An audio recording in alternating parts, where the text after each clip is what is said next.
अगला सवाल है बच्चों, समांतर क्रम में संयोजित प्रतिरोधकों के लिए व्यंजक। ये भी 3 नंबर का सवाल पूछता है।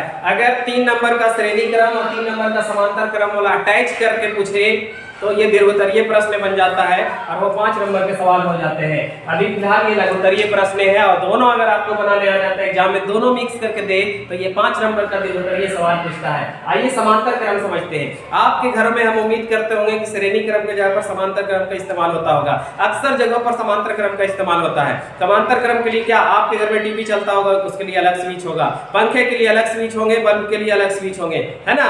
पापा का अलग एक रूम होगा तो उनका घर कमरे के अंदर जो भी बल्ब पंखे चल रहे होंगे सबके अलग अलग होंगे, है ना। किचन रूम में जो भी सामान उपकरण चलता होगा वो सबके लिए सब अलग अलग जो है से स्विच होंगे। तो सब अलग अलग स्विच से अलग अलग उपकरण चलता है, उसे हम लोग कहते हैं समांतर क्रम। और समांतर क्रम के बहुत फायदे हैं।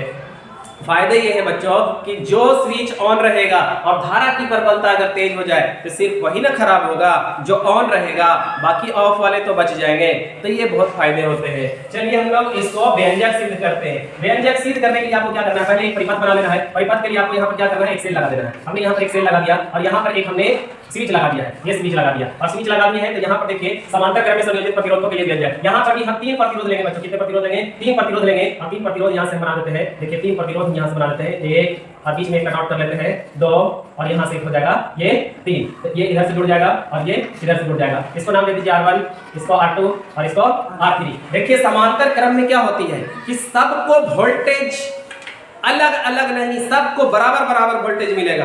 किचन रूम में उतना ही वोल्टेज जाएगा, आप जिस रूम में रहते हैं बेडरूम में उतना ही वोल्टेज जाएगा, आपका स्टडी रूम है वहां भी सेम वोल्टेज जाएगा, बस धारा जो है ना, धारा की दिशा बदल जाएगा। देखिए इस सबको वोल्टेजवा कैसे मिलेगा, इस सबको वोल्टेजवा जानते हैं कैसे मिलेगा, सबको एक समान मिलेगा। लेकिन धारा देखिए इस सबको जो है ना से वोल्टेज एक समान मिलेगा बच्चों। सबको वोल्टेज कैसा मिलेगा, एक समान मिलेगा। कैसे एक समान मिलेगा, कि यहाँ से धारा जब निकलती है ना तो धारा को एक दिशा में इधर जाना पड़ता है, इसलिए I1 एक धारा की दिशा चेंज हो जाती है इधर, इसलिए I2 एक धारा की दिशा इधर चेंज हो जाती है, इसलिए हो जाएगा I3। लेकिन सबको वोल्टेज एक समान मिलेगा, इसलिए कहलाएगा V। तो चलिए हम लोग इसको फिर से इसको व्यंजक प्राप्त करके दिखाते हैं। और इसके लिए आपको क्या करना पड़ेगा, वही जॉर्ज साइमन ओम द्वारा किया गया जो फॉर्मूला है उसका आपको इस्तेमाल करना पड़ेगा। ओम के नियम से, ओम के नियम से, ओम का नियम क्या फॉर्मूला देता है, V बराबर IR, V बराबर IR। देखिए इसमें वोल्टेज तो सबके लिए एक समान है, R1 R2 R3, ये तो प्रतिरोधक ऐसे ही रहेगा।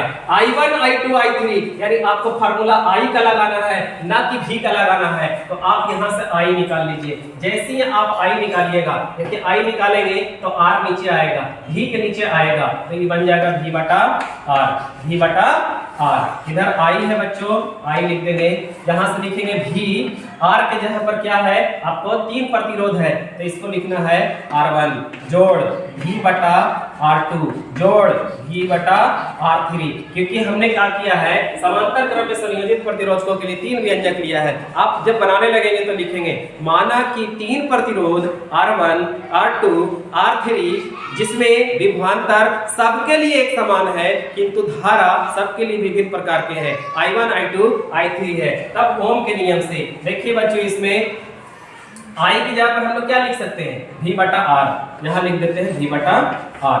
ऊपर से कॉमन ले लेते हैं कितना, V, तो बच जाएगा 1 बटा R1 जोड़ 1 बटा R2 जोड़ 1 बटा R3। क्योंकि सब में से V निकल गया है, V से V कट जाएगा एक बार में, इधर बचेगा 1 बटा R बराबर 1 बटा R1 जोड़ 1 बटा R2 जोड़ 1 बटा R3। देखिए समांतर क्रम को पैरेलल कहा जाता है तो RP लिख सकते हैं आप। और यही व्यंजक है बच्चों, यही व्यंजक है समांतर क्रम के लिए, ये व्यंजक हो गया। इस पर आधारित आपको न्यूमेरिकल क्वेश्चन बनाएंगे, एक झलक आप देख लीजिएगा, बार बार बनाइएगा बच्चों तो आपको बहुत अच्छा से बनाने आ जाएगा। चलिए आज के लिए बस इतना ही चलेगा।